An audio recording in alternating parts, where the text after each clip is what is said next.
এই হলো বাংলাদেশের নামাজি। এরকম কত নামাজি আছে, হাজি সাহেব আছে, নিজের বোনের জমি জোর দখল করে খায়। বাপ মরছে 10 বছর, মা মরছে 7 বছর, বোনের জমি দেন, নিজেরটাও খায়। আলহাজ আব্দুল জলিল, আলহাজ আব্দুল জলিল আমার সামনে বসে আছেন। বিয়ে করছেন 10 বছর, 15 বছর, দাড়ি পেকে গেছে 20 বছর, এখনো বউয়ের মহারানা দেন নাই। এমন স্বামী এখানে নাই? স্বামী না আসামি? আসামি। ছেলে বিয়ে করানোর সময় যৌতুক নিছেন, এমন যৌতুক খাওয়া বাবা আছে না নাই? আমি তো বলি যৌতুক না খাইয়া পায়খানা খাইয়া, ময়লা খাইয়া।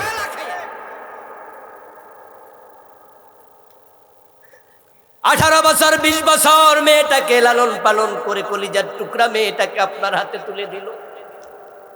কিভাবে আপনি ওই মেয়ের বাবার গলায় ছুরি চালান? টাকা দাও, হুন্ডা দাও, এই দেও, সে দাও, ফার্নিচার দাও, স্বর্ণ দাও। আরে আমি এমন বাবা পেয়েছি, মেয়েটাকে বিয়ে দেবে, যৌতুকের টাকার জন্য ভিক্ষা করতেছে।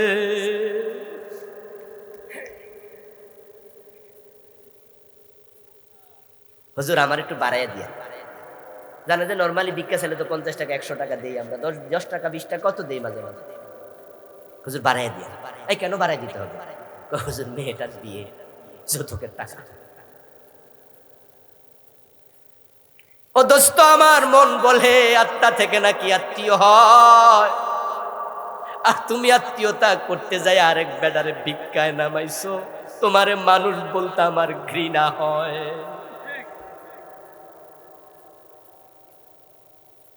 এই যে আপনাকে আপনার নামাজ যৌতুক থেকে ফিরাইতে পারলো না, হারাম থেকে ফিরাইতে পারলো না, গোশ থেকে পারলো না, সুদ থেকে পারলো না, কিন্তু কোরআনে তো আল্লাহ কয় নিশ্চয় নামাজ অন্যায় থেকে ফিরায়। আল্লাহর কথা আপনার সাথে, আপনার নামাজের সাথে কেন মিলল না? কারণ আপনার নামাজগুলো কবুল হয় না। গাড়ি আছে কিন্তু স্টার্ট দিলে স্টার্ট লয় না, এমন গাড়ি আছে না? দেখবেন যে রাস্তার পাশে কত নষ্ট গাড়ি পড়ে থাকে। চাক্কা কয়টা? কথা বলে না। গাড়ির চাক্কা নরমালি কয়টা? কিরে ভাই কিতা কয়? 2 চাক্কারও গাড়ি আছে? ও মোটর হুন্ডারও গাড়ি কয়? ও তাইলে তো মুসলিম না, আমি মোটরসাইকেল বুঝাই না। কম পক্ষে 4 চাক্কার গাড়ি বুঝাচ্ছি আমি। 4 চাক্কাওয়ালা গাড়ি গ্যারেজে যায় দেখবেন যে আগা অনেক, গোড়া অনেক, সাইড অনেক, মাথাও নাই, কইরা আছে কাইতুইয়া। তোমার নামাজের দশাটা আল্লাহ পর্যন্ত পৌঁছে না। তোমার নামাজের ইঞ্জিন নাই, রুহ নাই, বডিটা আছে। কেন নাই? কারণ হচ্ছে তোমার নামাজটা নবীজির সুন্নাহর সাথে মিলে না। মনে রাখুন মুসলমান, ইবাদত ততক্ষণ পর্যন্ত আল্লাহ নেয় না যতক্ষণ না নবীজি মুহাম্মদ সাল্লাল্লাহু আলাইহি ওয়াসাল্লামের সাথে ইবাদত মিলবে না। তিনি হচ্ছে ইবাদতের ফরমা, ক্রাইটেরিয়া। তিনি উসওয়া, তিনি কুদওয়া, তিনি নামুজাজ, তিনি আইডল, তিনি আইকন, তিনি আদর্শ, তিনি ফরমা, তিনি ভাইস। আপনাদের এলাকায় কি ব্রিক ফিল্ড আছে? ব্রিক ফিল্ডে যারা ইট বানায় মন মতো বানায় নাকি? সাস আছে, আছে না ফরমা? ইয়েস। কর্মচারী 50 জন, কর্মচারী 100 জন, কিন্তু ইট হয় একরকম, হাত ভিন্ন, ব্যক্তি ভিন্ন, ইট অভিন্ন, সাইজ মিলে যায়। কারণ কোন কর্মচারী ফরমা বানায় না, এটা মালিক নিজে সাপ্লাই দেয়, আর সে সব এক মাপে বানাইছে। তোমার ইবাদত, আমার ইবাদত নবীর ফরমার সাথে আল্লাহ মিলাইয়া কবুল করে। এখন বাংলাদেশের অনেক নামাজির নামাজ নবীজির সাথে মিলে না। আমাদের নামাজের অমিল কি? এই উঠাউঠি করলে হবে না, উঠাউঠি করা যাবে না, শুধু প্রস্রাবের জন্য উঠবেন। আমি কি আরো 20 মিনিট কথা বলবো? 10-20 মিনিট শুনবেন, তাহলে উঠবেন। আচ্ছা, আমাদের নামাজের যে সমস্যাগুলো, এই সমস্যাগুলো আজকে কাটবো আমি ইনশাআল্লাহ। ইনশাআল্লাহ বলেন। তাহলে নামাজ কবুল হওয়া শুরু হয়ে গেলে দেখবেন যে অন্তরকে আল্লাহ তাকওয়া দিয়ে ভরে দেয়।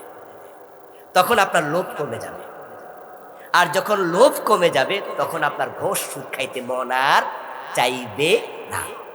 আপনাকে হারাম থেকে হেফাজত করবেন কে? ইয়েস।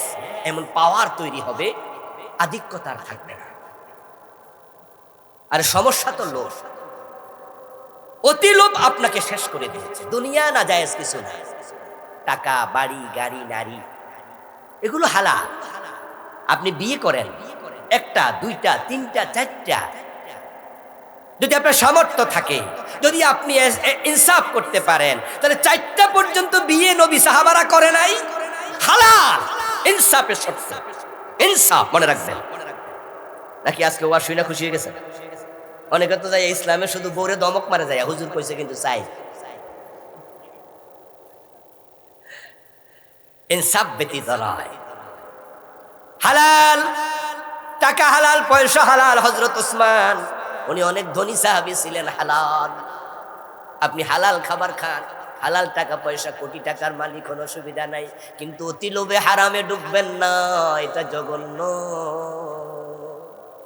এখন লোভ কমাবেন কেমনে?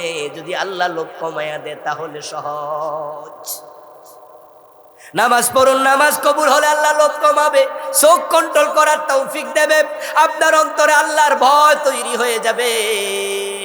আমাদের অবস্থা তো এমন যে আমাদের আল্লাহর কথা কইলো ঈমান বাড়ে না, অথচ এমন সাহাবী ছিল, হাদিসে পাওয়া যায়, অতীতে বনি ইসরাইলের লোক ছিল, নবীজির সাহাবী ছিল, এরকম অনেক ঘটনা আছে। নবীজি বলেছে স্বামী স্ত্রীর মতো বিছনায় চলে গেছে, কাপড় চোপড় খুলে ফেলছে, জেনায় লিপ্ত হবে, এই অবস্থায় বলছে আত্তাকিল্লাহ। স্বাস্থ্য ভাই থেকে টাকা হাওলাত চাইছিল বনি ইসরাইলের এক মহিলা। ও স্বাস্থ্য ভাই বলতেছে আমি তোমার প্রেমে অনেক দিন ধরে বড্ড আসক্ত, কিন্তু মুখ খুলে বলি না।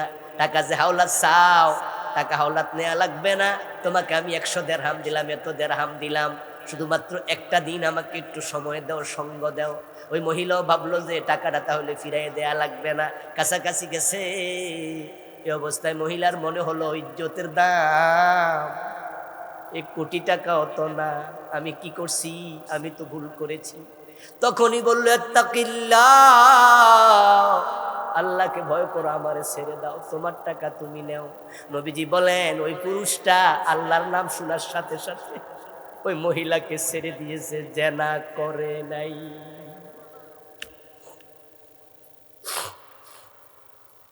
এমন ঘটনা হাদিসে অনেক পাওয়া যায়। আপনার অন্তরে যদি আল্লাহ তাআলা তার ভয় ঢুকাইয়া দেয়, তাহলে অন্যায় থেকে বাঁচা সহজ। নামাজ যদি কবুল হয়, সে শক্তি অন্তরে তৈরি হয়, কিন্তু যার নামাজ কবুল হয় না, তার নামাজ তাকে অন্যায় থেকে ফিরাবে না। এখন আমরা যারা সুদও খাই, নামাজও পড়ি, ঘোষও খাই, নামাজও পড়ি, অন্যায় করি, ওজনে কম দে, মালে বেজাল দেই, তাহলে বোঝা যাইতেছে আমাদের নামাজগুলো কবুল হচ্ছে। এখন ভুলগুলো কোথায় নামাজের? নামাজ নিয়ে আমার লেখা আলাদা বই আছে, আমার লেখা মোট 9টা বই আলহামদুলিল্লাহ। নতুনটা এসেছে গত নভেম্বরের 30 তারিখ। 400 দোয়া নিয়ে লিখেছি, 400-র বেশি। নাম দিয়েছি আল্লাহর স্মরণে মুখরিত জীবন। আর এই বইটা হচ্ছে হাদিসের বৈচিত্র্যে পূর্ণাঙ্গ নামাজ। আমাদের দেশে চলমান ভুলগুলো আমি হাদিস দিয়ে তুলে ধরেছি, সাথে সাথে নামাজের নিয়ম কানুন সব। 1 নাম্বার ভুল, আজানের শুরুতে, নামাজেরও আগে। সেটা হচ্ছে নামাজের আজানে দুরূদ শরীফ পড়ে আসসালাতু ওয়াসসালামু আলাইকা ইয়া রাসূলুল্লাহ, এমন কিছু মসজিদ আছে। কিশোরগঞ্জে কি আছে? তাহলে কিশোরগঞ্জে আছে, ঢাকায় অ্যাভেলেবেল, মোহাম্মদপুর এরিয়াতে, চিটাঙে গেলে আরো বেশি। অথচ নবীজির সুন্নাহর সাথে এটা একবারে উল্টাও। আমার রাসূল 2 জন সাহাবীকে আযান শিখাইছে। রাসূলের মুয়াজ্জিন ছিলেন 2 জন, হযরত বেলাল, হযরত আবু মাহজুরা রাদিয়াল্লাহু তাআলা আনহুমা। নবীজি আল্লাহু আকবার বলে আযান শুরু করো এটা শিখাইছে, দুরূদ আযানের শুরুতে শিখান নাই। এবার বলুন তো সব কাজের শুরুতে কার নাম? বলেন না। তো যদি আপনি আযানের শুরুতে দুরূদ পড়েন, তাহলে তো আল্লাহর নামের আগে রাসূলরে আগাইয়া দিলেন। নবীজি শিখান নাই আযানের আগে দুরূদ, কিন্তু হাদিসে নাই, তারপরও পড়ে। তা আমরা জিজ্ঞাসা করি কিরে ভাই পড়েন কেন? কই দুরূদ তো বালা জিনিস, পড়লে অসুবিধা কি? আমি তখন বলি দোস্ত, 4 রাকাত ফরজ নামাজের 2 রাকাতের পর তাহিয়াতু আসেনি? কথা কই জোহরের নামাজ 2 রাকাতের পর তাহিয়াতু আছে কিনা? ওখানে কি দুরূদ শরীফ পড়েন? আবদুহু ওয়া রাসূলুহু অতটুকু বলে দাঁড়ায় যান। যদি কেউ দুরূদ পড়ে সওয়াব বেশি হবে। হানাফি মাযহাবের ফতোয়া, যদি সেখানে কেউ দুরূদ পড়ে তাকে সাউ সেজদা দিতে, মাসালা বোঝেন, মাসালা বোঝেন।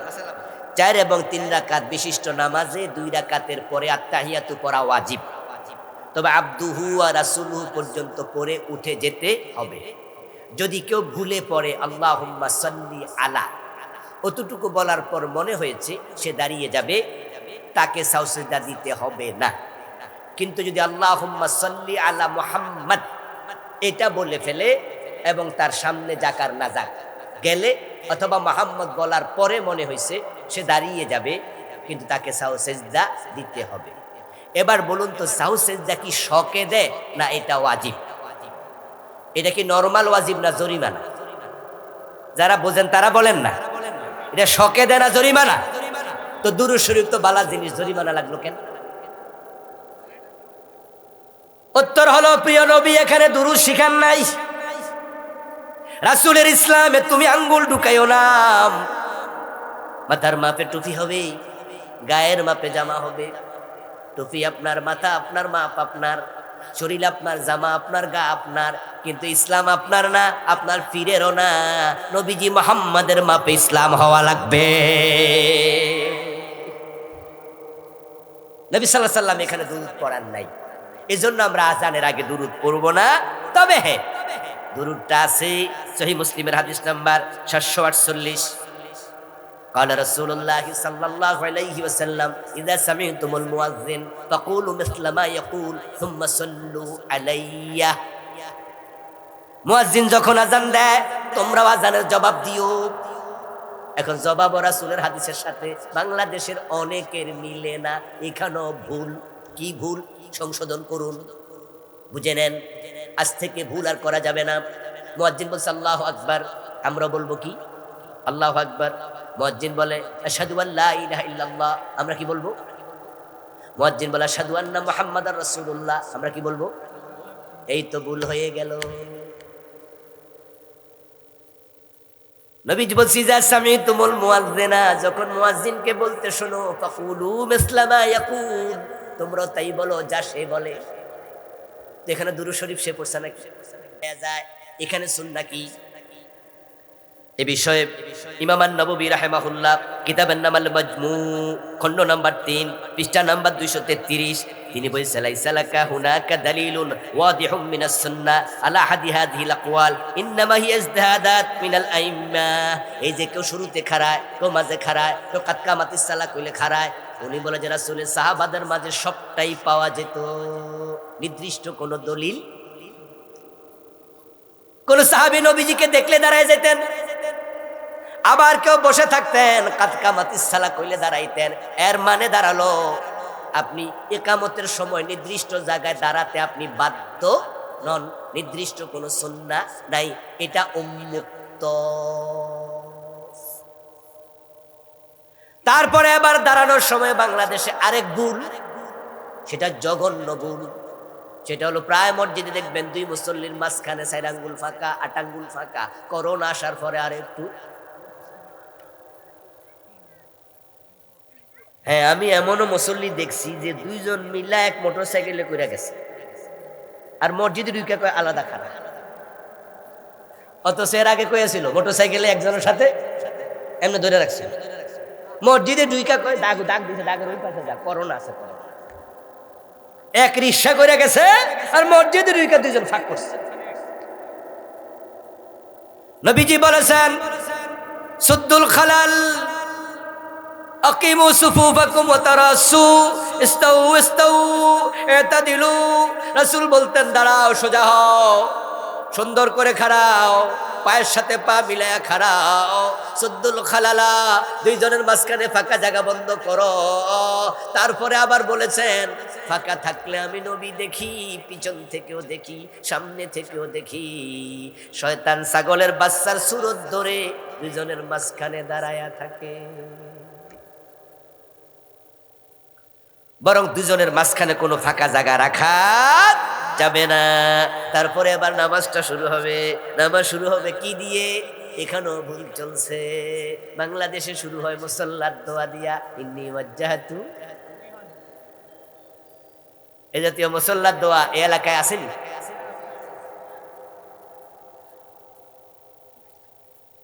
হযরত আলী থেকে বর্ণিত হাদিস, আন আলী রাদিয়াল্লাহু তাআলা আনহু قال كان رسول الله صلى الله عليه وسلم اذا قام الى الصلاه كبر। হযরত আলী বলেন, নবীজি সাল্লাল্লাহু আলাইহি সাল্লাম যখন নামাজে দাঁড়াতেন আল্লাহু আকবার বলতেন। ثم قال اني وجهت وجهي للذي فطر السماوات والارض حنيفا। তাকবীর দেওয়ার পরে তিনি সানা হিসাবে এটা পড়তেন। আমরা ধাক্কায়া নিয়ে গেছি তাকবীরের, সব কামে তো আমরা ফাস্ট, হ্যাঁ অনেক ফাস্ট। এই জন্য বিয়ে দেওয়ার সময় বিয়ের পর থেকে টাকা জমা সিজারার লাগে। এখনো বাচ্চা ওই বনি হিরে জানে না, কিন্তু টাকা জমাইছে। কই যে কষ্ট বাচ্চা হওয়ার, এত কষ্ট আমি পারবো না, এই জন্য মাসে এখন থেকে 500-1000 করে জমাইতে থাকে। বাচ্চা ওই বনি হিরেই জানে, ফাস্ট হয়ে আল্লাহর গজব কি আর এমনি আসে? এই আযাব কি আর এমনি আসে? যেই মা প্রসব বেদনা সহ্য করে না, বাচ্চা বড় হওয়ার পর মায়ের কলিজার কষ্ট সে বাচ্চা বোঝে না। এজন্য মা থেকে আলাদা সেপারেট হয়ে যায়, বউ পাইয়া মা ভুলে যায়, মা বাবারে ওল্ড হোমে পাঠাইয়া দেয়। কারণ মার সাথে সম্পর্ক নাই তো, বুকের দুধ খাওয়ায় না, গরুর দুধ খাওয়াইয়া বড় করে। কারণ বুকের দুধ খাওয়াইলে বুকের সাইজ সৌন্দর্য নাকি নষ্ট হয়ে যায়, ডিজাইন ধরে রাখি। এই জন্য বাচ্চারা বুকের দুধ খাওয়ায় না, গরুর দুধ খাওয়ায়। তোমার বাচ্চার সম্পর্ক তোমার সাথে হবে কেন? গরু আর ছাগলের সাথে।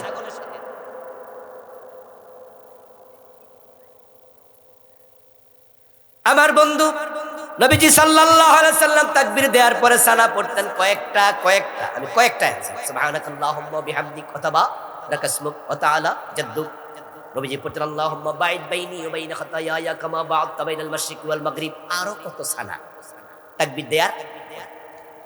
তারপরে এবার রুকুতে গেলেন, রুকু থেকে সোজা হইয়া খাড়ায় না, দুই সেজদার মাঝখানে বসে না, ঠিক মুরগির মতো খাবার খায়, টুকটুক করে সেজদা মারে।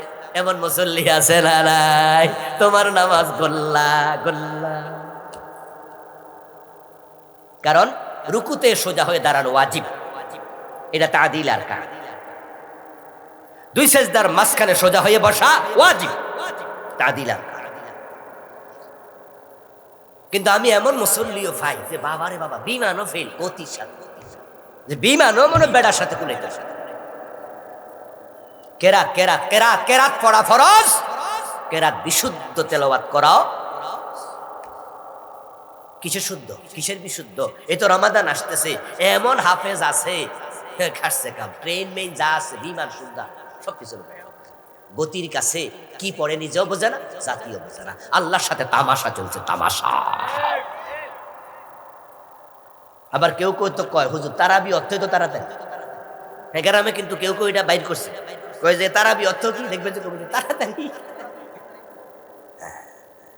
অথচ তারাবি শব্দ আপনি যেটা অর্থ বলছেন তার বিপরীত। তারাবি শব্দের অর্থ বিশ্রাম, ধীরে ধীরে আস্তে আস্তে মজা করে করে। সুযোগ থাকলে কাবা চলে যাবে, রমজান আসতেছে, 1 মাস পরে তো আমাদের, 1 মাস তো নাই মনে হয় না। যাদের পয়সা আছে চলে যান, পারলে শেষ দশক। আমি প্রতি বছর যাই আলহামদুলিল্লাহ।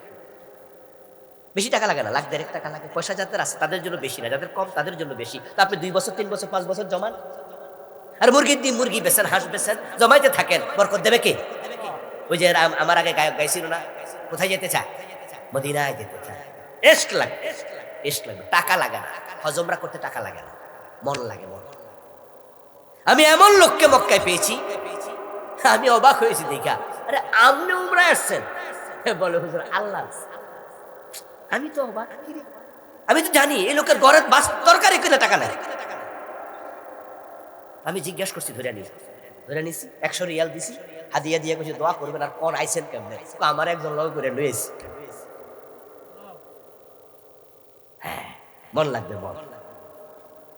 কাবা শরীফে গেলে দেখবেন রমাদানের তেলাওয়াত কি মজা। 1.5 ঘন্টা লেগে যায়, 1.25 ঘন্টা লেগে যায়, 1.25 ঘন্টা লেগে যায়।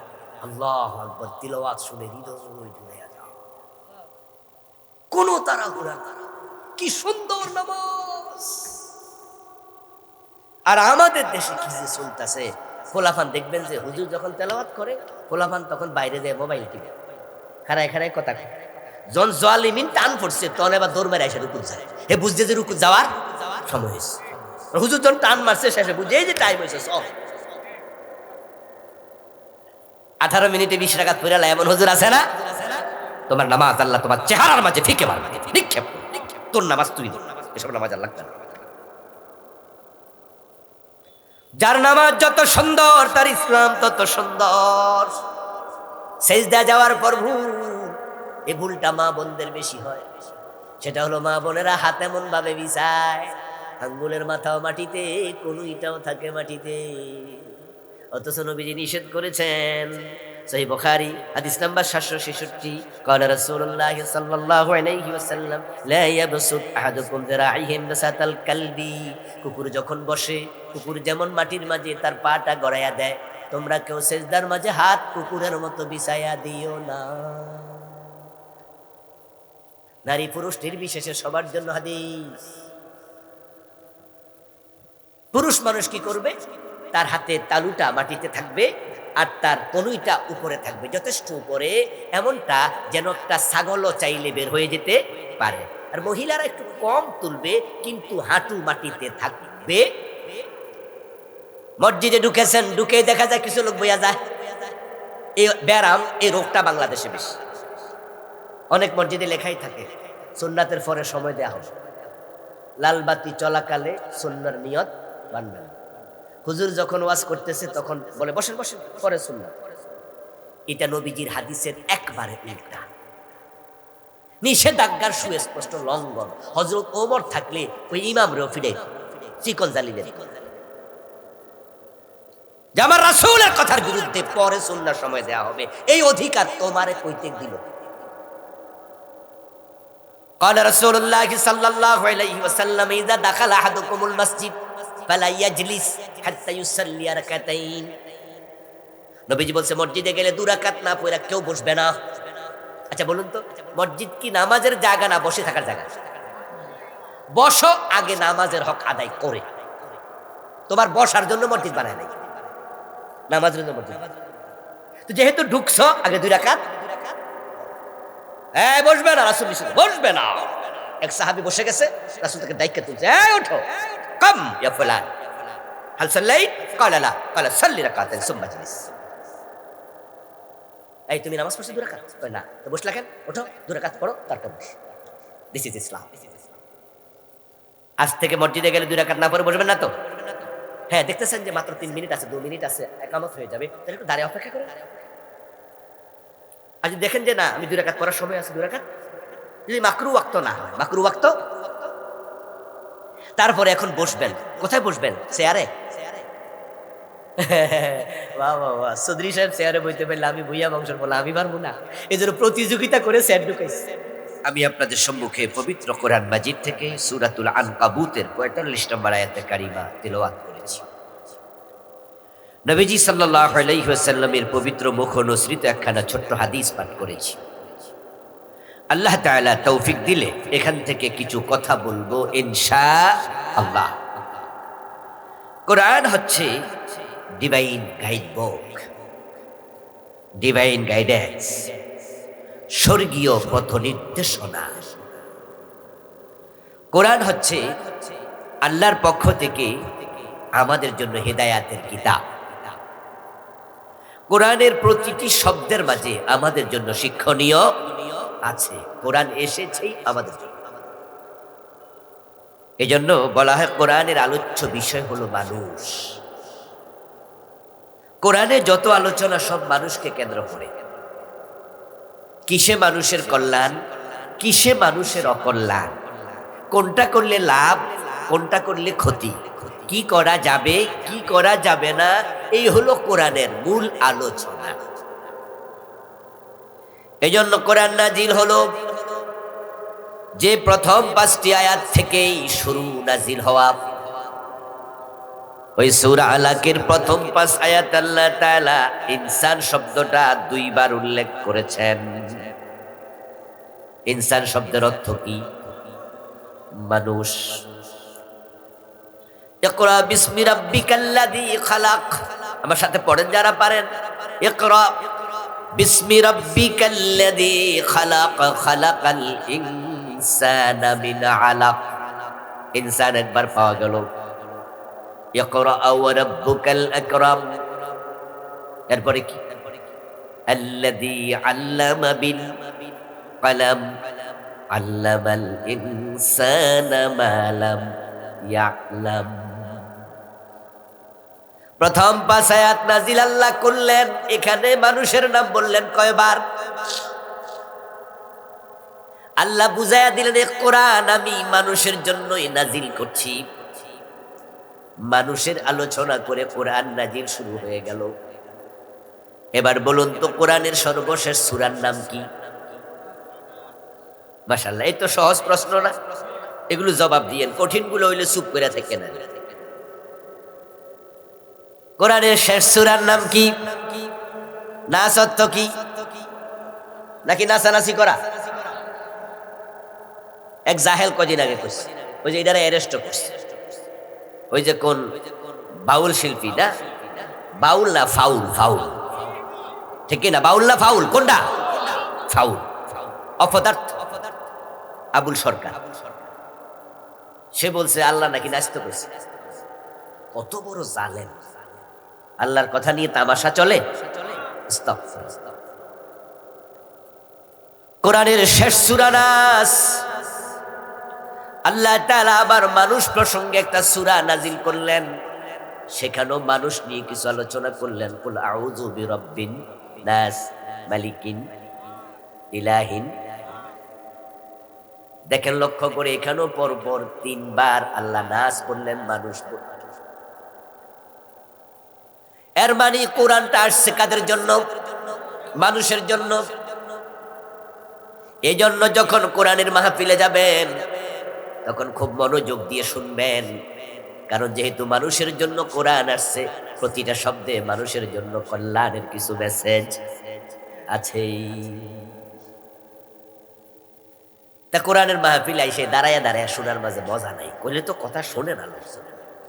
কারণ আপনি যদি বসেন তাহলে আপনার খুব মনোযোগ থাকে, আপনার আলাদা একটা মজাই থাকে। এজন্য বসে শুনবেন। আরে বসলে বাইরে বললে তো আবার কুয়াশা, পরে তো কালকে বদদোয়া দিব হুজুরে আমাদের সর্দি লাগাইছে।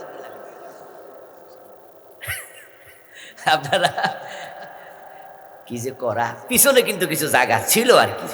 আমার কিন্তু দোষ দিতে পারবেন না, সর্দি হলো। আমি কুয়াশায় কই বসতে কই নাই। আমার বন্ধু, প্রতিটা শব্দ, কোরআনের প্রতিটা বাক্য আল্লাহ আমাদের জন্য নাজিল করছে। ও দোস্ত, আল্লাহর কালাম, আল্লাহর কথা বড় দামি। এমনও তো হতে পারে একটা আয়াত আপনার হেদায়াতের জন্য যথেষ্ট হয়ে যাবে।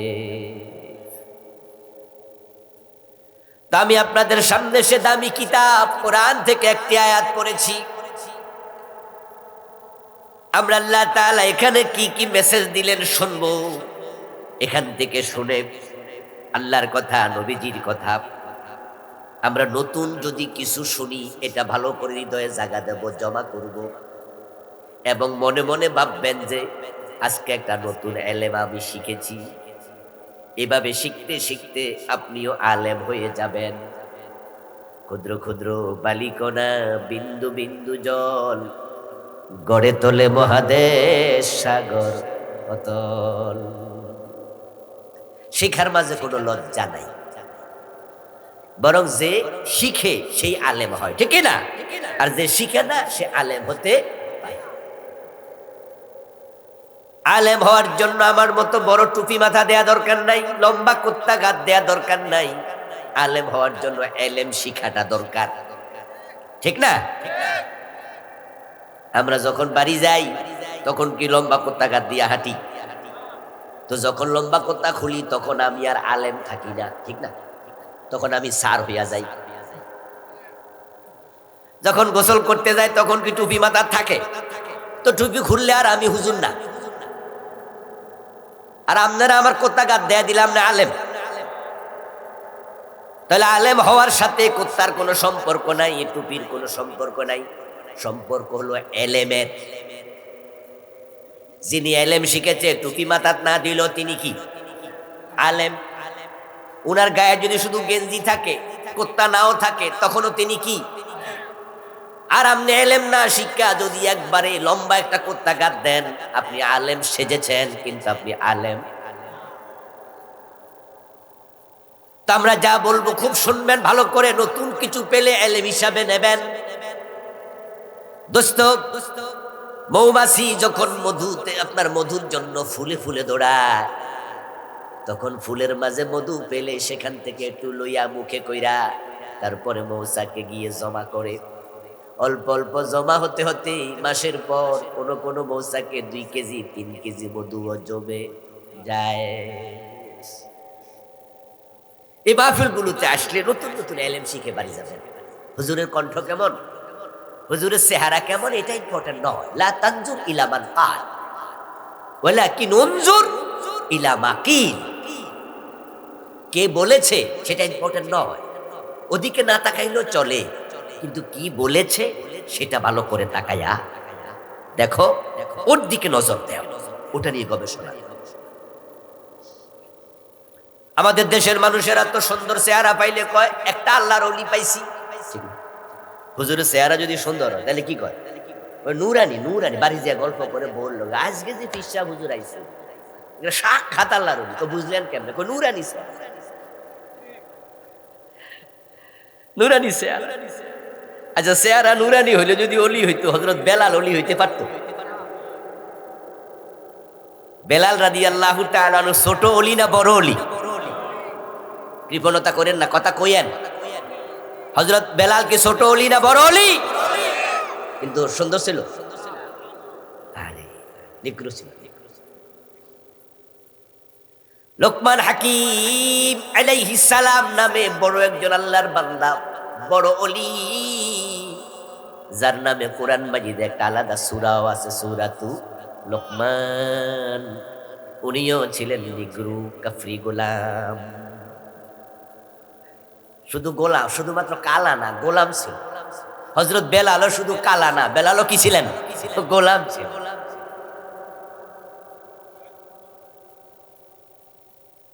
হযরত ওমর রাদিয়াল্লাহু তাআলা আনহুর একজন গোলাম ছিলেন, তিনি বড় কালো ছিলেন কিন্তু মুহাদ্দিস ছিলেন, ওনার নাম ছিল মাহাজা। উনিও ছিলেন কালো। ইসলামের ইতিহাসে 3 জন কালো ব্যক্তি অনেক দামি, অনেক সম্মানী। লোকমান তো অনেক বড় অলি, হযরত বেলাল অনেক বড় অলি, মাহাজা অনেক বড় মুহাদ্দিস অলি। 3 জনে ছিলেন কালো। সুতরাং অলি হওয়ার সাথে চেহারা কালো না সাদা এটার কোনো সম্পর্ক নেই। আর সুন্দর চেহারা হইলে যদি অলি হইতো, তো সিনেমার নায়ক নায়িকা সবাই কি থাকতো? বড় বলো। ওখানে অলি আছে, তবে সব শয়তানের অলি, আল্লাহর অলি না, ঠিক কিনা? অলি মানে বন্ধু। এরা কার বন্ধু? ইবলিসের বন্ধু। ওই জগতে যেটা বালা সেটাই পতিতা। নাটক আর সিনেমা করে না, ওগুলোর মাঝে যেটি বালা মাইয়া কয় যে আমি হজ কইরা আইছি, ধরবেন যে এইটা হইলো পতিতা হাজি। আর যেটি আরো খারাপ, ফিরিজের নাম কি করবেন, নাম আর দেয়ার জিনিস না, এত দুর্গন্ধ, এত পচা এগুলা। কিন্তু চেহারা তো মাশাআল্লাহ অনেকের সুন্দর। একটা পরিমণি আছে না, ওই সমস্ত শয়তানের নাম নিতে বিরক্ত লাগে, বুঝানোর জন্য কেন নিছি শুনে নেবা। ওকে একবার অ্যারেস্ট করছিল। তো অ্যারেস্ট যখন হয়েছিল, তখন আমাদের বাংলাদেশের একজন বিখ্যাত ব্যক্তি মরে গেছে। এখন অসুবিধা নেই কইলে, উনার বদনাম কই না, উনার নাম ডাক্তার জাফরুল্লাহ।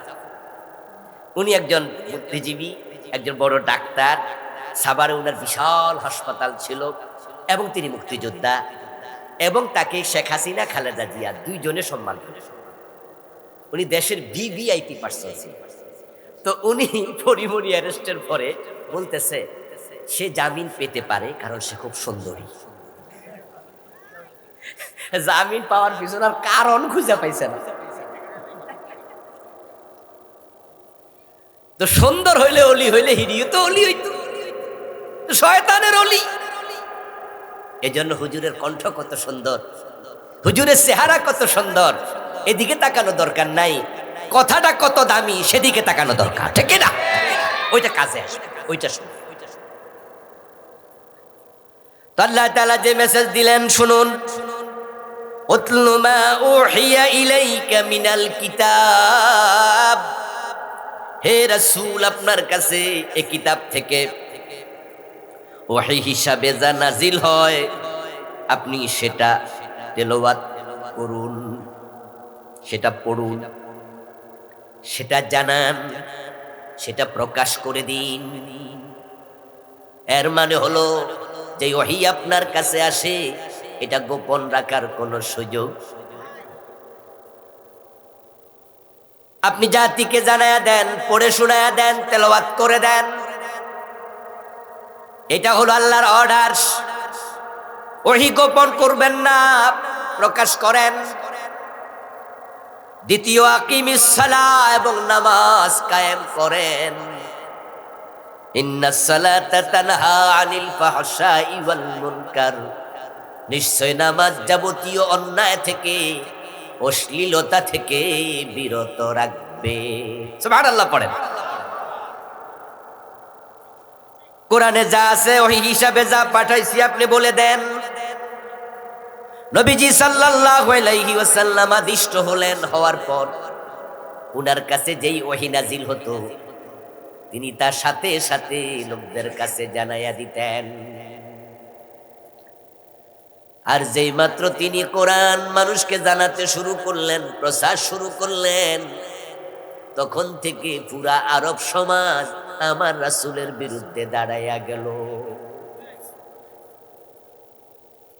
কারণ ওহীর মাঝে আছে আল্লাহ ছাড়া কোনো ইলাহ নাই।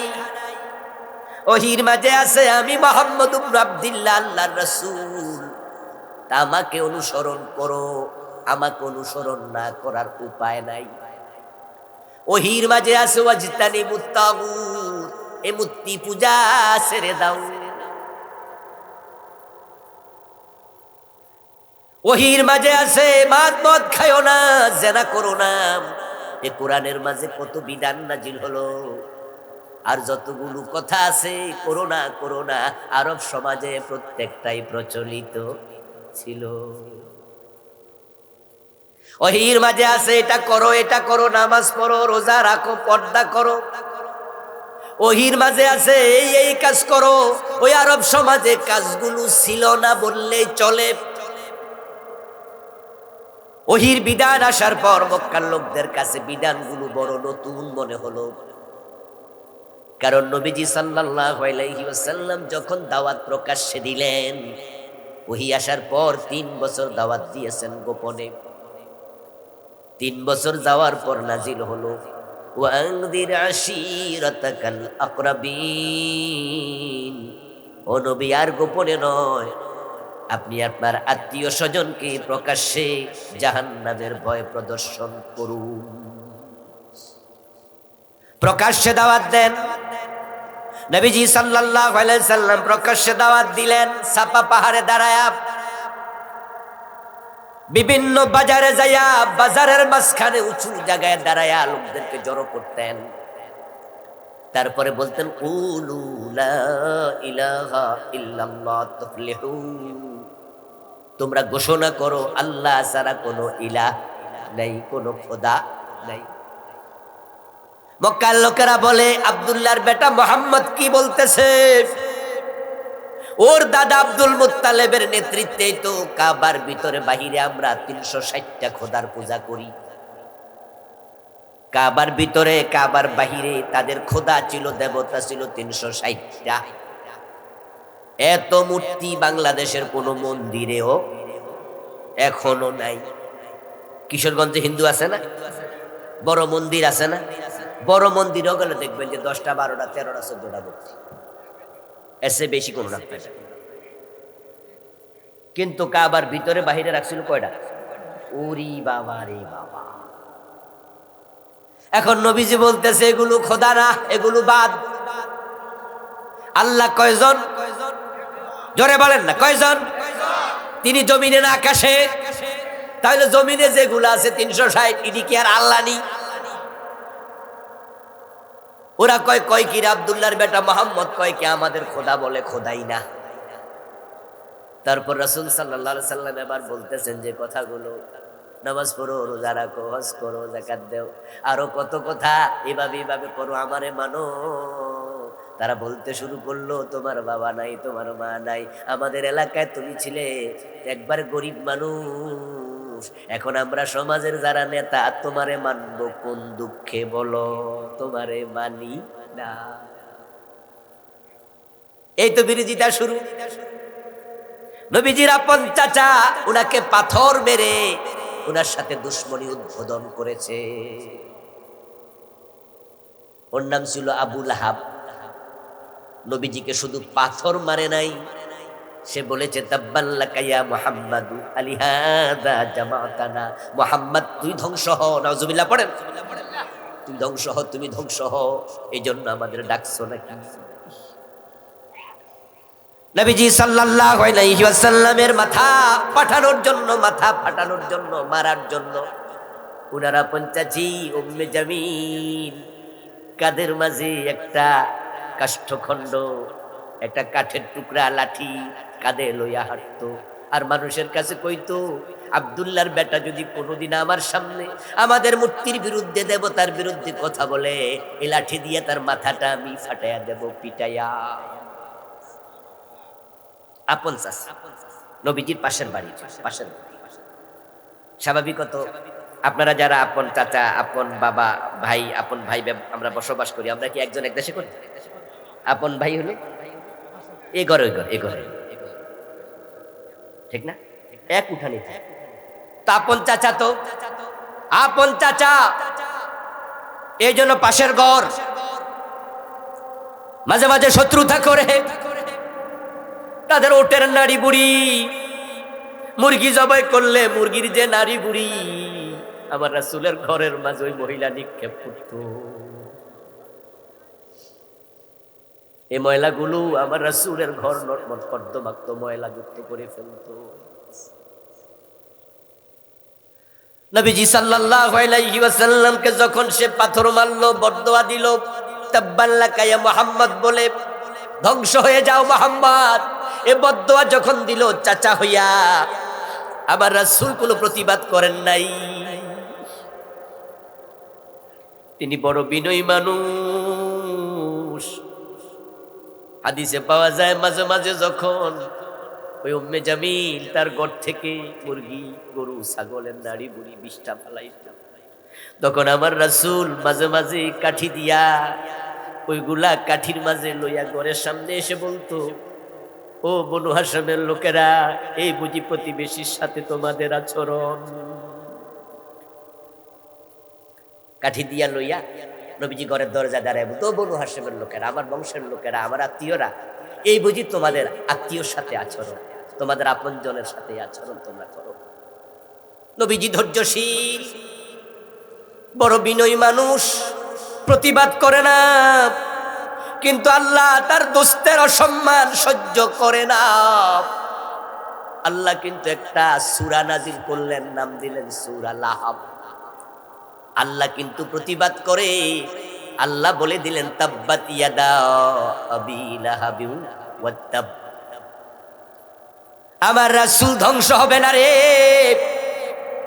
বরং আমি আল্লাহ ঘোষণা করছি, আবু লাহাব তোর 2 হাত ধ্বংস, ওয়াত তাব্বা, এবং তুই ধ্বংস হয়ে যা।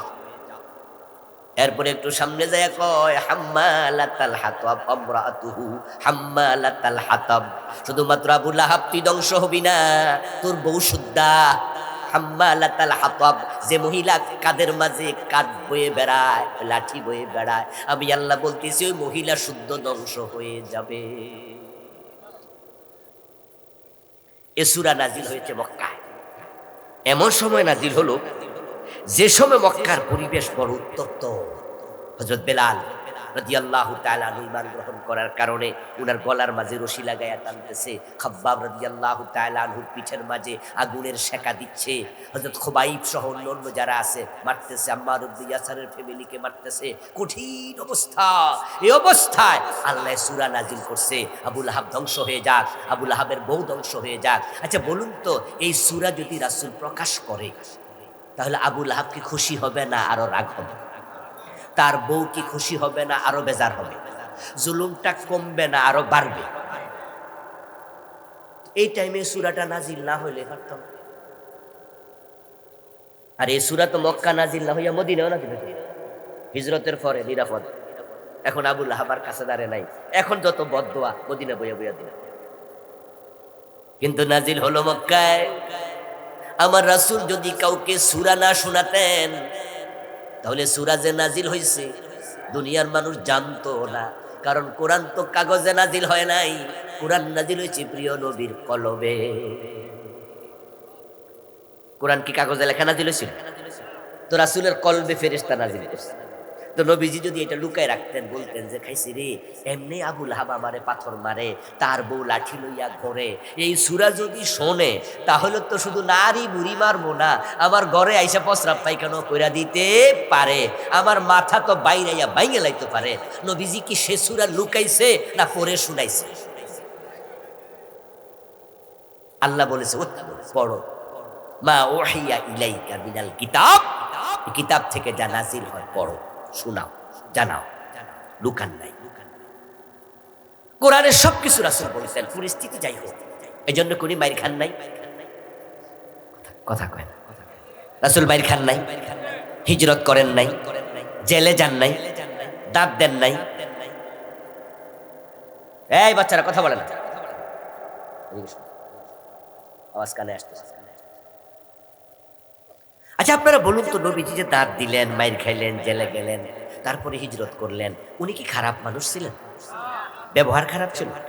মানুষকে কষ্ট দিত নাকি ভালো মানুষ? কেমন ভালো মানুষ? আল্লাহর জমিনে এমন ভালো মানুষ আর তেমন সেরা মানুষটাকে তারা মানলো কেন? এ মারার কারণ কোরআনে এমন কিছু কথা আছে যেই কথাগুলো শুনলে বর্তমান সমাজের চোর ডাকাত চরিত্রহীন লোকদের গায়ে লাগে। আল্লামা সাইদিকে জেল দিল কেন? 13টা বছর কেন উনাকে জেল খাটাইলো? উনি কি শেখ হাসিনার বাড়ি দখল করছে? ওর জমিনে মই দিছে, প্লেটের খাবার কাইরা নিছে।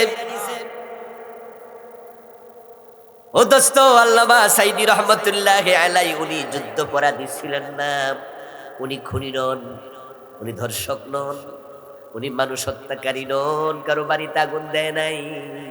যে বিচারক উনার মামলার রায় দিছে, ওই বিচারকও বলছে আমরা দেলোয়ার হোসেন সাইদির মামলার রায় দেই না, আমরা দেলু শিকদারের মামলার রায় দিচ্ছি। দেলু শিকদার, তাহলে দেলু শিকদারটা কেডা? ওইটা খুঁজে বের করা লাগবে।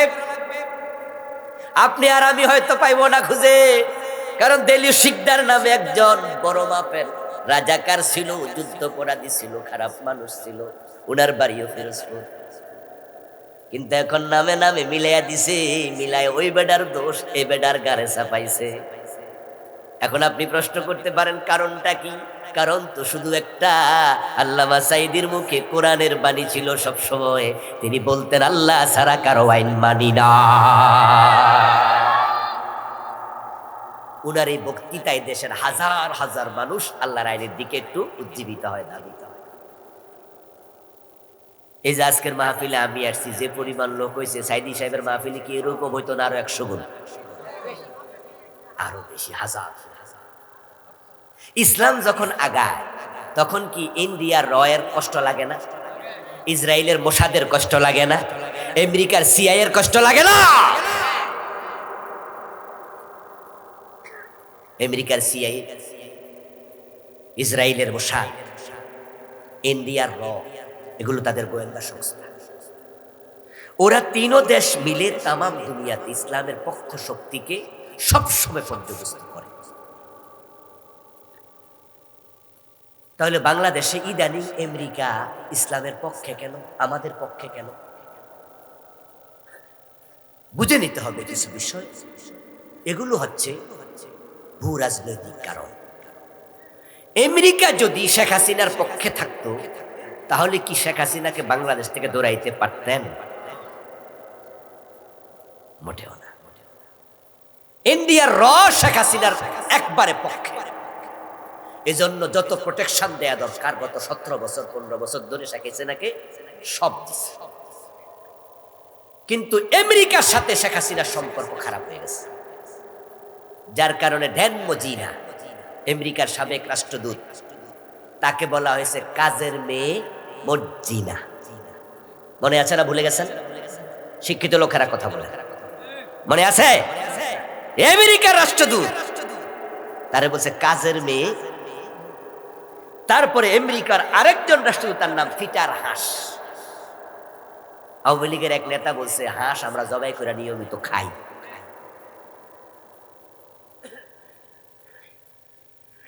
যারা সাইকোলজি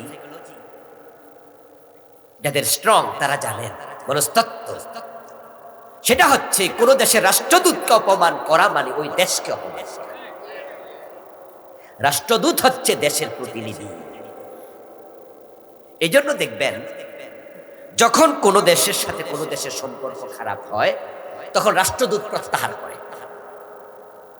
রাষ্ট্রদূতকে বের করে দেয়, রাষ্ট্রদূতকে তলব করে। শোনেন নাই, রাষ্ট্রদূতকে তলব করা হয়েছে, পররাষ্ট্র মন্ত্রণালয় তলব করেছে। রাষ্ট্রদূত কাইনা বইকা দেয়, ধমকাইয়া দেয়। নাতি তো জোয়ান, নাতি কই 80 বছর তোমার বউ লাগেনি, তুই কি তা এই জানলা আকর্ষণ দিয়েছে। এখন এটা না থাকলে তো বউর দিকে চাইতো না, বউ রাখতো না। কিন্তু এখন আকর্ষণটা সীমিত, পরনারীর দিকে নয়। এখন নিজেকে কন্ট্রোল করার জন্য নামাজ কায়েম করো। টাকা দেখলে তো মজা লাগে, এজন্য তো মানুষ ঘুষ খায়, সুদ খায়, হারাম খায়। টাকার নোটের প্রতি আমাদের আকর্ষণ আছে না নাই? আছে। মানে মসজিদ থেকে বাইর হইছে, বাইরে দেখে যে 5 টাকার একটা কয়েন পইরা আছে। তো 5 টাকার কয়েন পইরা থাকিয়া দেখে যে কত মুসল্লি বলবে এই ভাই ভাই কাট টাকা 5 টাকা নিয়ে যান। যদি এটা 500 টাকার নোট হইতো তাহলে অনেকে জুতা দিয়া চাপ দি খারাইছে। এই কথা কি ভুল বললাম? তখন যে প্রথমে দেখতে এই চাপটা মার যে পাবলিক যাইয়া সারুক। ও দোস্ত, 1000 টাকার বান্ডিল যদি 100টা দেয় 1 লাখ।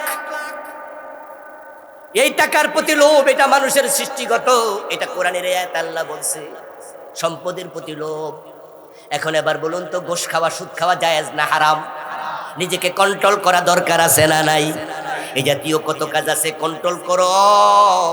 আর কন্ট্রোলের জন্য মহৌষধের নাম হলো নামাজ কায়েম করো।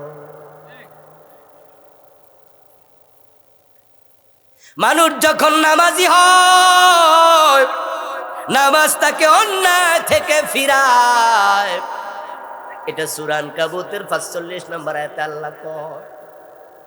আল্লাহ কখনো মিথ্যা কথা বলেন, কিন্তু এখন একটা ঝামেলা হয়ে গেছে।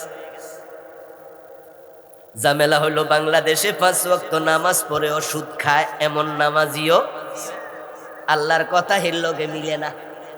তার নামাজ তাকে সুদ থেকে ফিরাইতে পারলো। 5 ওয়াক্ত নামাজি ঘোষ না দিলে পাইলে সিগনেচার করে না। নামাজি ঘোষখোর অফিসার আছে না নাই? আছে। মানে শত শত। আমি কুমিল্লা ধামতিয়ালিয়া মাদ্রাসায় কামেল পাশ করছি, সংক্ষেপে বলি। ওই মাদ্রাসা পীর সাহেব ছিলেন প্রিন্সিপাল।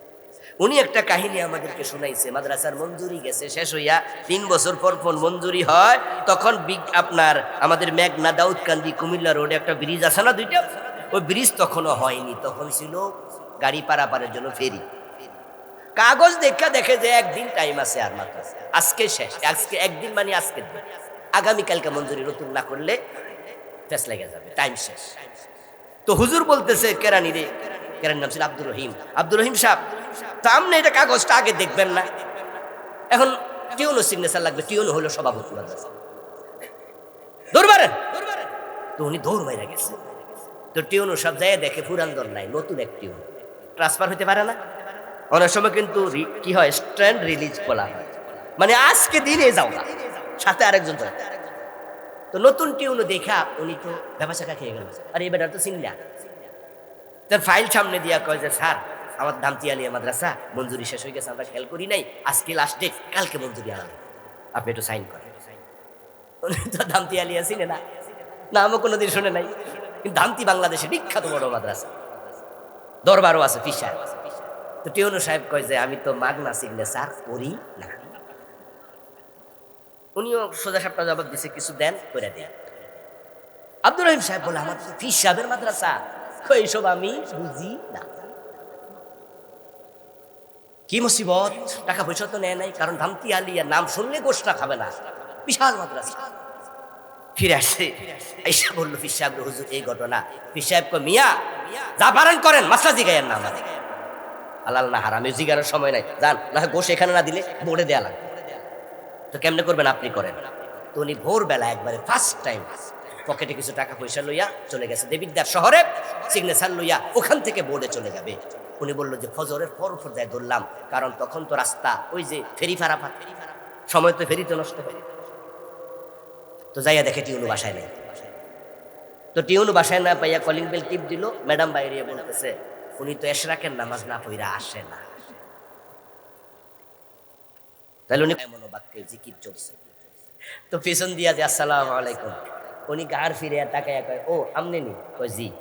কয় তো বরে বরে? বলে স্যার ওই যে কইছিলাম আমার তো টাইম নাই। কয় আনছেন নি? কয় জি স্যার। কথা হইলে বাসায় যান, আমি আসতেছি। উনি তারপরে এশরাক শেষ করে বাসায় যাইয়া উনি সিল দিয়া সিগনেচার দিছে, সাথে ওনার হাদিয়াটাও নিছে। এই হলো বাংলাদেশের নামাজি।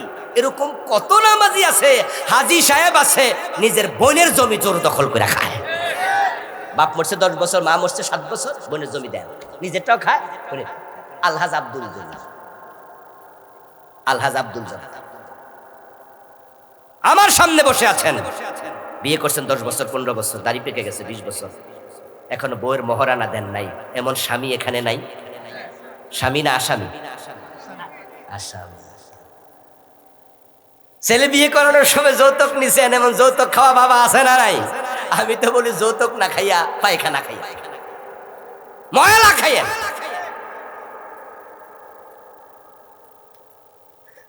আঠারো বছর 20 বছর মেয়েটাকে লালন পালন করে কলিজার টুকরা মেয়েটাকে আপনার হাতে তুলে দিল।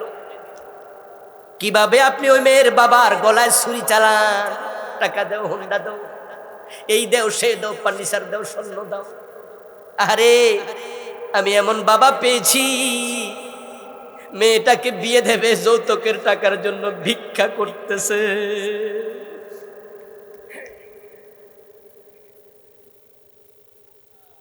হুজুর আমার একটু বাড়াইয়া দিয়া। জানো যে নর্মালি ভিক্ষা ছেলে তো 50 টাকা 100 টাকা দেই আমরা, 10 টাকা 20 টাকা কত দেই মাঝে মাঝে। হুজুর বাড়াইয়া দিয়া। এই কেন বাড়াই দিতে হবে? হুজুর মেয়েটার বিয়ে, যৌতুকের টাকা।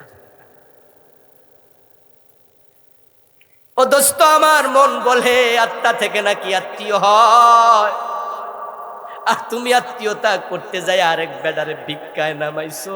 তোমারে মানুষ বলতে আমার ঘৃণা হয়।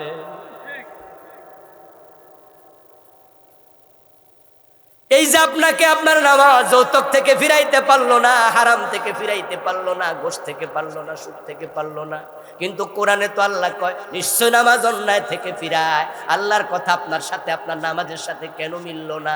কারণ আপনার নামাজগুলো কবুল হয় না। গাড়ি আছে কিন্তু স্টার্ট দিলে স্টার্ট লয় না, এমন গাড়ি আছে না? দেখবেন যে রাস্তার পাশে কত নষ্ট গাড়ি পড়ে থাকে। চাক্কা কয়টা? কথা বলে না, গাড়ির চাক্কা নরমালি কয়টা? কিরে ভাই কিতা কয়? 2 চাক্কারও গাড়ি আছে? ও মোটর হুন্ডারও গাড়ি কয়? ও তাইলে তো মুসলিম না, আমি মোটরসাইকেল বুঝাই না, কম পক্ষে 4 চাক্কার গাড়ি বুঝাচ্ছি আমি। 4 চাক্কাওয়ালা গাড়ি গ্যারেজে যায় দেখবেন যে আগা নাই, গোড়াও নাই, সাইডও নাই, মাথাও নাই, কইরা আছে কাইতুইয়া। তোমার নামাজের দশাটা আল্লাহ পর্যন্ত পৌঁছে না। তোমার নামাজের ইঞ্জিন নাই, রুহ নাই, বডিটা আছে, শরীরটা আছে। কেন নাই? কারণ হচ্ছে তোমার নামাজটা নবীজির সুন্নাহর সাথে মিলে না। মনে রাখুন মুসলমান, ইবাদত ততক্ষণ পর্যন্ত আল্লাহ নেয় না যতক্ষণ না নবীজি মুহাম্মদ সাল্লাল্লাহু আলাইহি ওয়াসাল্লামের সাথে ইবাদত মিলবে না। তিনি হচ্ছে ইবাদতের ফরমা, ক্রাইটেরিয়া। তিনি উসওয়া, তিনি কুদওয়া, তিনি নামুজাজ, তিনি আইডল, তিনি আইকন, তিনি আদর্শ, তিনি ফরমা, তিনি ভাইস। আপনাদের এলাকায় কি ব্রিক ফিল্ড আছে? ব্রিক ফিল্ডে যারা ইট বানায় মন মতো বানায় নাকি সাঁচ আছে? আছে না ফরমা? ইয়েস। কর্মচারী 50 জন, কর্মচারী 100 জন, কিন্তু ইট হয় একরকম, হাত ভিন্ন, ব্যক্তি ভিন্ন, ইট অভিন্ন, সাইজ মিলে যায়। কারণ কোন কর্মচারী ফরমা বানায় না, এটা মালিক নিজে সাপ্লাই দেয়, আর সে সব এক মাপে বানাইছে।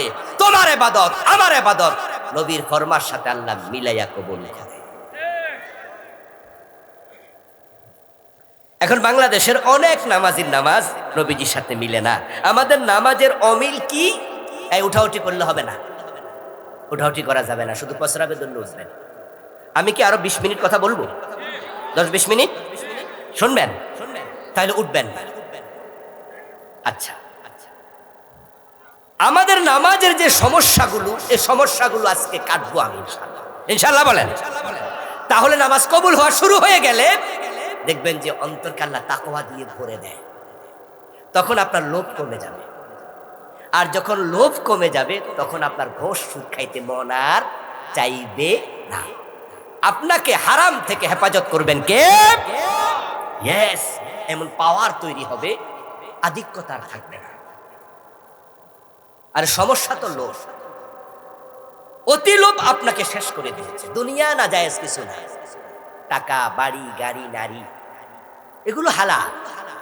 আপনি বিয়ে করেন 1টা, 2টা, 3টা, 4টা, যদি আপনার সামর্থ্য থাকে, যদি আপনি ইনসাফ করতে পারেন, তাহলে 4টা পর্যন্ত বিয়ে নবী সাহাবারা করে নাই।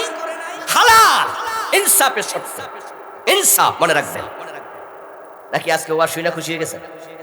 অনেকে তো যায় ইসলামে শুধু বউরে দমক মারে যায়, হুজুর কইছে কিন্তু চাই। ইনসাফ ব্যতীত নয়। হালাল টাকা, হালাল পয়সা, হালাল। হযরত ওসমান উনি অনেক ধনী সাহাবী ছিলেন। হালাল, আপনি হালাল খাবার খান, হালাল টাকা পয়সা, কোটি টাকার মালিক, কোনো অসুবিধা নাই, কিন্তু অতি লোভে হারামে ডুববেন না, এটা জঘন্য। এখন লোভ কমাবেন কেমনে? যদি আল্লাহ লোভ কমায়া দেয় তাহলে সহজ।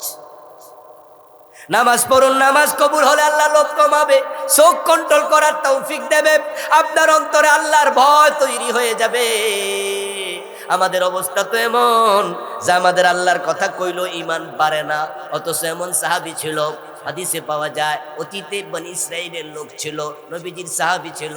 এরকম অনেক ঘটনা আছে, নবীজি বলেছে স্বামী স্ত্রীর মতো বিছনায় চলে গেছে, কাপড় চোপড় খুলে ফেলছে, জেনায় লিপ্ত হবে, এই অবস্থায় বলছে আত্তাকিল্লাহ। স্বাস্থ্য ভাই থেকে টাকা হাওলাত চাইছিল বনি ইসরাইলের এক মহিলা। ও স্বাস্থ্য ভাই বলতেছে আমি তোমার প্রেমে অনেক দিন ধরে বর্ত আসক্ত, কিন্তু মুখ খুলে বলি না। টাকা যে হাওলাত চাও, টাকা হাওলাত নেওয়া লাগবে না, তোমাকে আমি 100 দিরহাম দিলাম, এত দিরহাম দিলাম, শুধুমাত্র একটা দিন আমাকে একটু সময় দাও, সঙ্গ দাও। ওই মহিলাও ভাবলো যে টাকাটা তাহলে ফিরাই দেয়া লাগবে না, কাছাকাছি গেছে। এই অবস্থায় মহিলার মনে হলো ইজ্জতের দাম 1 কোটি টাকা অত না, আমি কি করছি, আমি তো ভুল করেছি। তখনই বললো আত্তাকিল্লাহ, আল্লাহকে ভয় করো, আমারে ছেড়ে দাও, তোমার টাকা তুমি নেও। নবীজি বলেন ওই পুরুষটা আল্লাহর নাম শোনার সাথে সাথে ওই মহিলাকে ছেড়ে দিয়েছে, জেনা করে নাই।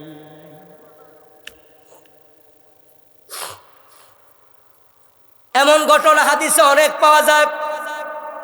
আপনার অন্তরে যদি আল্লাহ তাআলা তার ভয় ঢুকাইয়া দেয়, তাহলে অন্যায় থেকে বাঁচা সহজ। নামাজ যদি কবুল হয়, সে শক্তি অন্তরে তৈরি হয়। কিন্তু যার নামাজ কবুল হয় না, তার নামাজ তাকে অন্যায় থেকে ফিরাবে না। এখন আমরা যারা সুদও খাই, নামাজও পড়ি, ঘোষও খাই, নামাজও পড়ি, অন্যায় করি, ওজনে কম দে, মালে বেজাল দেই, তাহলে বোঝা যাইতেছে আমাদের নামাজগুলো কবুল হচ্ছে। এখন ভুলগুলো কোথায় নামাজের? নামাজ নিয়ে আমার লেখা আলাদা বই আছে, আমার লেখা মোট 9টা বই আলহামদুলিল্লাহ। নতুনটা এসেছে গত নভেম্বরের 30 তারিখ। 400 দোয়া নিয়ে লিখেছি, 400-র বেশি। নাম দিয়েছি আল্লাহর স্মরণে মুখরিত জীবন। আর এই বইটা হচ্ছে হাদিসের বৈচিত্র্যে পূর্ণাঙ্গ নামাজ। আমাদের দেশে চলমান ভুলগুলো আমি হাদিস দিয়ে তুলে ধরেছি, সাথে সাথে নামাজের নিয়ম কানুন সব। 1 নাম্বার ভুল, আজানের শুরুতে, নামাজেরও আগে, সেটা হচ্ছে নামাজের আজানে দুরূদ শরীফ পড়ে আসসালাতু ওয়াসসালামু আলাইকা ইয়া রাসূলুল্লাহ, এমন কিছু মসজিদও আছে। কিশোরগঞ্জে কি আছে? তাহলে কিশোরগঞ্জে আছে, ঢাকায় অ্যাভেলেবেল, মোহাম্মদপুর এরিয়াতে থাকবে, আর তার তনুইটা উপরে থাকবে, যথেষ্ট উপরে, এমনটা যেন একটা ছাগলও চাইলে বের হয়ে যেতে পারে। আর মহিলারা একটু কম তুলবে, কিন্তু হাঁটু মাটিতে থাকবে। মসজিদে ঢুকেছেন, ঢুকে দেখা যায় কিছু লোক বইয়া যায়। এই ব্যারাম, এই রোগটা বাংলাদেশে বেশি। অনেক মসজিদে লেখাই থাকে সুন্নাতের পরে সময় দেয়া হবে, লাল বাতি চলাকালে সুন্নার নিয়ত বানবেন। হুজুর যখন ওয়াজ করতেছে তখন বলে বসেন বসেন, পরে সুন্নাত। এটা নবীজির হাদিসের একবারে উল্টা, নিষেধাজ্ঞার সুস্পষ্ট লঙ্ঘন। হযরত ওমর থাকলে ওই ইমাম রফিডে চিকন জালিলেন যে আমার রাসূলের কথার বিরুদ্ধে পরে সুন্নাহর সময় দেয়া হবে, এই অধিকার তোমারে কইতে দিল? قال رسول الله صلى الله عليه وسلم اذا دخل احدكم المسجد فلا يجلس حتى يصلي ركعتين। নবীজি বলছে মসজিদে গেলে 2 রাকাত না পড়ে কেউ বসবে না। আচ্ছা বলুন তো, মসজিদ কি নামাজের জায়গা না বসে থাকার জায়গা? বসো, আগে নামাজের হক আদায় করে। তোমার বসার জন্য মসজিদ বানায় নাই, নামাজের জন্য মসজিদ। তো যেহেতু ঢুকছো, আগে 2 রাকাত। বসবে না, রাসূল নিষেধ, বসবে না। এক সাহাবী বসে গেছে, রাসূল তাকে ডাইকা তুলছে, ওঠো, কাম ইয়া ফুলান, হাল সাল্লাইত? ক্বালা লা, ক্বালা সাল্লি রাকাতান সুম্মা জালিস। তুমি নামাজ পড়ছো 2 রাকাত? কয় না। তো বসলা কেন? ওঠো, 2 রাকাত পড়ো, তারপর বস। দিস ইজ ইসলাম। আজ থেকে মসজিদে গেলে 2 রাকাত না পড়ে বসবেন না তো? হ্যাঁ, দেখতেছেন যে মাত্র 3 মিনিট আছে, 2 মিনিট আছে, একামত হয়ে যাবে, তাহলে একটু দাঁড়িয়ে অপেক্ষা করেন। আর যদি দেখেন যে না, আমি 2 রাকাত পড়ার সময় আছে, 2 রাকাত, যদি মাকরু ওয়াক্ত না হয়, মাকরু ওয়াক্ত, তারপরে এখন বসবেন। কোথায় বসবেন? চেয়ারে।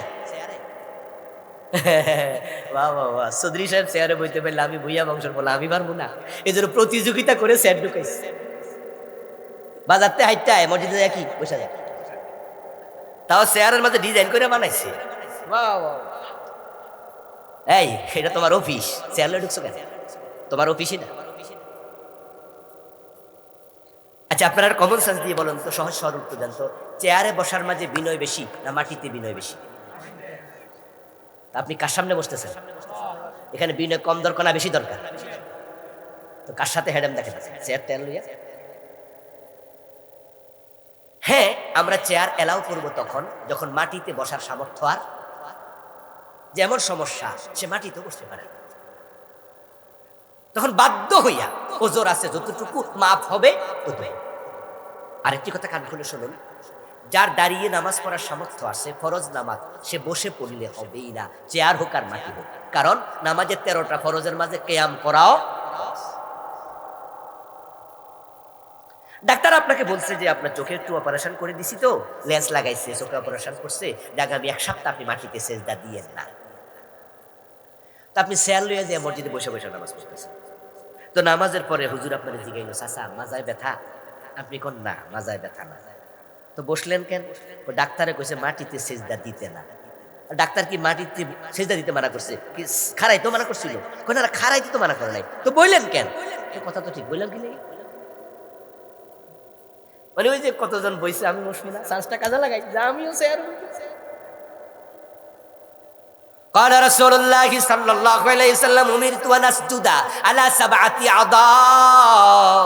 সহিহ মুসলিমের হাদিস, সহিহ বুখারীর হাদিস, অন্য কিতাবে আসছে সহিহ হাদিস। নবীজি বলেন আমি আদিষ্ট হয়েছি 7 অঙ্গে সিজদা করতে।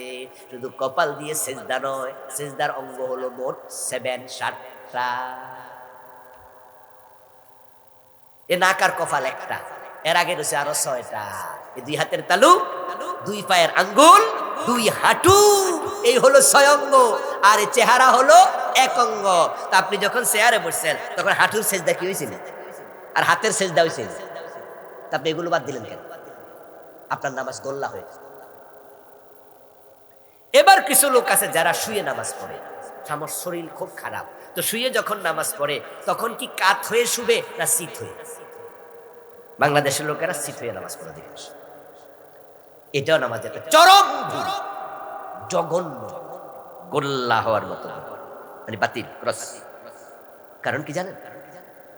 কারণ 13 ফরজের মাঝে একটা আছে কিবলামুখী হওয়া। ফাওয়াল্লি ওয়াজহাকা শাতরাল মসজিদিল হারাম, তোমার চেহারা মসজিদে হারামের দিকে ফিরাও। তা আপনি যদি সিট হন তাহলে আপনার চেহারা কি কাবার দিকে না আসমানের দিকে? ওখানে কি কিবলা আছে একটা? মসজিদে হারাম একটা আছে না? ওদিকে ফিরলেন কেন? এই জন্য আপনি কাত হবেন। যদি আপনাকে কাত করে দেয়া হয় তাহলে তো চেহারা কাবার দিকে ফিরবে সম্ভব। এবার বললেন যে হুজুর আইসিইউতে আছে, এমন জটিল রোগী, অনেকগুলো যন্ত্র লাগানো আছে, আছে না এরকম? আইসিইউতে এমন ভাবে কাজ করার সুযোগ নাই, শীত হয়ে আছে। এবার মাসালা কি? আমরা তখন বলি এবার মাথার নিচে একটু বালিশ দেন, মাথাটা উঁচু করে পাটা পশ্চিম দিকে, চেহারা দেন, মাথা দেন পূর্ব দিকে, তারপর মাথা একটু উঁচু করে দেন, চেহারা যেন কিছু হলো কাবার দিকে। ইমাম যখন ভুল করবে লোকমা দেবেন না। বাংলাদেশের লোকমা কি সুবহানাল্লাহ বলেন, আল্লাহু আকবার বলেন, কিন্তু রাসূলের হাদিস কি? কেডা যে সুবহানাল্লাহ ধাক্কাইয়া দিয়ে আল্লাহু আকবার ঢুকাইছে আমি আজ পর্যন্ত খুঁজে পাই, কিন্তু কেউ না কেউ ঢুকাইছে। আপনাদের মসজিদগুলোতে হুজুরের লোকমা দেন না? কি সুবহানাল্লাহ কয়? قال رسول الله صلى الله عليه وسلم للرجال التسبيح وللنساء التسبيق। নবীজি বলেন পুরুষরা বলবে সুবহানাল্লাহ ইমাম ভুল করলে, আর যদি মহিলা মুসল্লি থাকে তারা মুখে আওয়াজ না করে হাতের উপর হাত আওয়াজ করে ইমাম রে বুঝাবে ভুল হইছে। তো রাসূল সাল্লাল্লাহু আলাইহি ওয়াসাল্লাম শিখায় সুবহানাল্লাহ। আপনি সুবহানাল্লাহ পছন্দ হয় না, আপনি আল্লাহ ঢুকেছেন কেন? আমার দোস্ত মসজিদে ঢুকেছেন, ঢুকে দেখেন যে জামাত চলছে অথবা ইকামত হয়ে গেছে, তারপরও সুন্নতের নিয়ত বাদে এমন মুসল্লি আছে? হাদিসের সুস্পষ্ট নির্দেশনা, বিশেষ করে ফজর, ঠিক বলেছেন, ফজরের টাইমে পাওয়া যায় বেলা।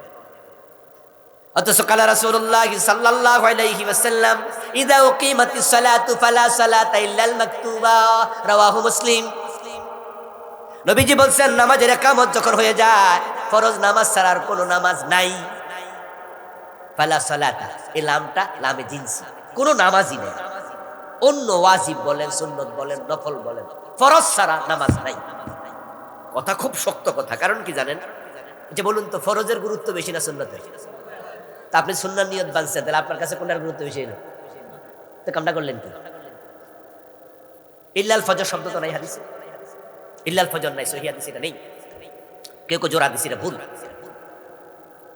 তবে হ্যাঁ, কিছু সাহাবীর আমল পাওয়া যায়। নবী সাল্লাল্লাহু আলাইহি ওয়াসাল্লামের কিছু সাহাবী ফজরের নামাজের জামাত চলাকালে তারা সুন্নার নিয়ত বেঁধেছেন। এই হাদিস আমার, এই বইটা আমি এনেছি, বইটা নিয়ে যাবেন যাওয়ার সময়। এত জরুরি বই, মাযহাব নিয়ে যত ঝগড়া আছে সব হাদিস আনছি, ঝগড়া থামাই দিছি।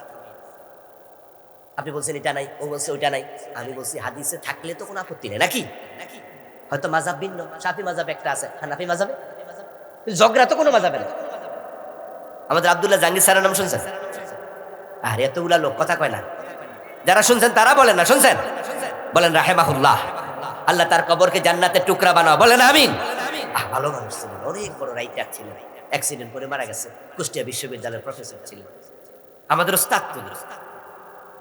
উনি এক রমাদানে যাচ্ছিলেন রাস্তা দিয়ে, দেখে তারা সময় হয়েছে, এশারের নামাজের সময় হয়েছে, ড্রাইভারকে বললো থামো, নামাজটা পড়ে। মসজিদে ঢুকে দেখে যে গন্ডগোল, দুই গ্রুপ মারামারি। হুজুরকে দেখে থামছে, আরে আরে আর আব্দুল্লাহ জাহাঙ্গীর স্যার আইছে। এখন দুই গ্রুপ থাইমা কয় মাসলা হুজুর থেকে জিজ্ঞাসা। হুজুর বলতেছে কি মাসলা, কি নিয়ে ঝগড়া? বলে হুজুর 8 রাকাত হবে না 20 রাকাত হবে, তা নিয়ে একটু বাকবিতণ্ডা হচ্ছে।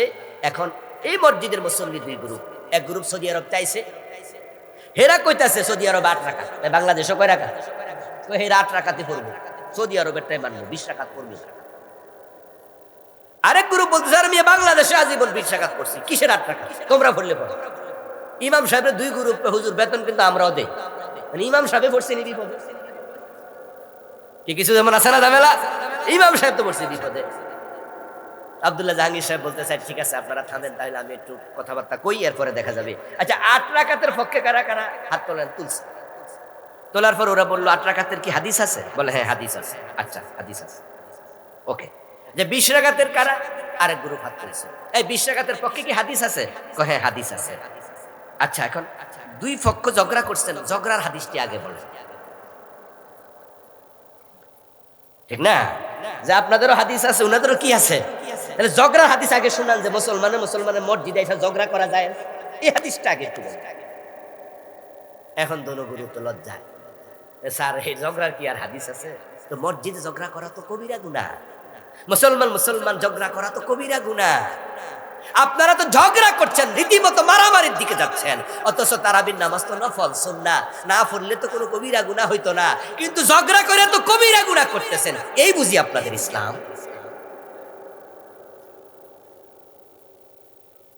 প্রিয় ভাইরা আমার, নবী সাল্লাল্লাহু আলাইহি ওয়াসাল্লাম দেখলেন যে কিছু সাহাবী 2-4 জন এমন ছিল যারা ফজরের টাইমে জামাত চলাকালে সুন্নাহ পড়ছে।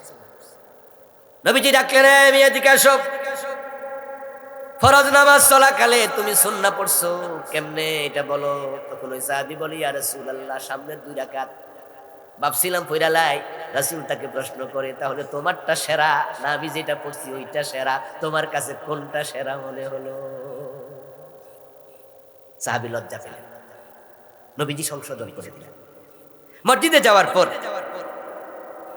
ইমাম সাহেব সালাম ফিরাইলো, সালাম ফিরানোর পর এবার কি হবে? সালাম ফিরানোর পর নবীজির যে দোয়া, আস্তাগফিরুল্লাহ 3 বার, আল্লাহু আকবার 1 বার, আয়াতুল কুরসি পড়েন সবাই পড়েন। আচ্ছা, যারা পড়েন একটু হাত তোলেন তো, আয়াতুল কুরসি কারা পড়েন 5 ওয়াক্তের পরে? আলহামদুলিল্লাহ, মাশাআল্লাহ। যারা হাত আজকে তোলেন নাই, আগামীকাল থেকে যেন তুলতে পারেন, আল্লাহ তৌফিক দাও, বলেন আমিন। নবীজি বলেছেন, যে ব্যক্তি 5 ওয়াক্ত নামাজের পর আয়াতুল কুরসি কন্টিনিউ করবে, তার মাঝে আর জান্নাতের মাঝখানে ব্যবধান শুধু তার মৃত্যু। 33 বার সুবহানাল্লাহ, 33 বার আলহামদুলিল্লাহ, 34 বার দোয়া নিয়ে আমার লেখা একটা বই আছে, যেটা আমি শুরুতে বলেছিলাম 400-র উপর দোয়া আনছি। ওইটাতে আমি 12টা দোয়া লিখছি, যেগুলো রাসূল সালাম ফিরিয়ে পড়তেন। আর আমার দেশে আসসালামু আলাইকুম আল্লাহুম্মা আমিন শেষ, এটা সুন্নাহ না। শেষ কথা বলে আলোচনা শেষ করছি। মসজিদে যাওয়ার পর নামাজের ভিতরে ওযু ভাঙে না, তখন কি নামাজ চলবে না থেমে যাবে? যদি থেমে যান কি করবেন তখন? মাসালা হলো, যদি কারো ওযু ভেঙে যায় তাহলে সে আর সিজদা করবে না, নামাজ কন্টিনিউ করবে না, ওযু ভাঙার সাথে সাথে সে বসে যাবে, অথবা সে দাঁড়িয়ে থাকলে দাঁড়িয়ে থাকবে, নামাজরত আর থাকবে না। কারণ পবিত্রতা ছাড়া নামাজ পড়া জায়েজ। আপনি মুক্তাদি মুসল্লি, আপনি না হয় বইয়া গেলেন, খারাই গেলেন, কিন্তু ইমাম সাহেব যদি মনে মনে ভাবে এত মুসল্লি কইব কি, যে বাড়ি যায় গল্প করবো না বইয়ের সাথে, যে আজকে ইমাম সাহেব নামাজের ভিতরে কামসাই চালাচ্ছে। এই জন্য আপনি কি করলেন? দুনিয়ার কেউ জানলো না, ওযু যে ভাঙছে, নামাজ চালাইয়া নিলেন। হাজার শত মুসল্লি, সবার নামাজের জবাব আপনাকেই। এই জন্য দিন মানার ক্ষেত্রে কোনো লজ্জা পাওয়া যাবে না। ইমামের জায়গা আছেন, নামাজ ছেড়ে দেন, একজনকে দাঁড় করাই দিবেন, অথবা বলে দেবেন যে নিয়তটা ছেড়ে দেন, আমি ওযু করব, যান। আরেকজন দাঁড় করে দিয়ে আপনি চলে যান, অথবা ওযু করে আপনি ফিরে আসেন, এসে নামাজ পড়েন, লজ্জার কিছু নেই। আর মুক্তাদি যারা, তারা কি করবে? তারা চাইলে অপেক্ষা করবে, পিছনে অনেক মসজিদ, লম্বা মসজিদ, এতজন ধাক্কায় যাবো না, পরে পড়বো, ওকে। অথবা আপনি কি করতে পারবেন? নাকে হাত দিয়া ধাক্কায় আপনি ভিতর দিয়ে চলে যান। তো বলবেন যে মুসল্লির সামনে দিয়ে হাঁটা জায়েজ? উত্তর হলো হ্যাঁ, কারণ যখন কারো ইমাম থাকে, ইমামের সূত্রাই মুসল্লির সূত্রা। ইমামের সামনে ওয়াল আছে, ওই ওয়ালের সামনে দিয়ে মানুষ হাঁটতে পারবে, সূত্র আছে, সূত্রের পাশ দিয়ে হাঁটতে পারবে। ইমাম যদি থাকে আর আপনি তখন জামাতে নামাজ পড়তে থাকেন, তখন আপনার সামনে দিয়ে ডিঙ্গাইয়া চলে গেলে কোনো গুনাহ হবে না, কিন্তু বিনা ওযুতে নামাজ পড়া যাবে না। আজকে যে মাসালাগুলো শিখালাম, শোনালাম, জানালাম, এগুলোর একটি ক্লারিফাই আমরা করতে চাই, ভুল থেকে ফিরে আসতে চাই, এমন নামাজ পড়তে চাই যে নামাজ অন্যায় থেকে আমাদের বাঁচাবে, যে নামাজ জান্নাতের চাবি হয়ে যাবে, যে নামাজ আমাদেরকে আল্লাহর কাছে নিয়ে যাবে। আল্লাহ এমন নামাজ পড়ার তুমি তৌফিক দাও, সবাই বলেন আমিন।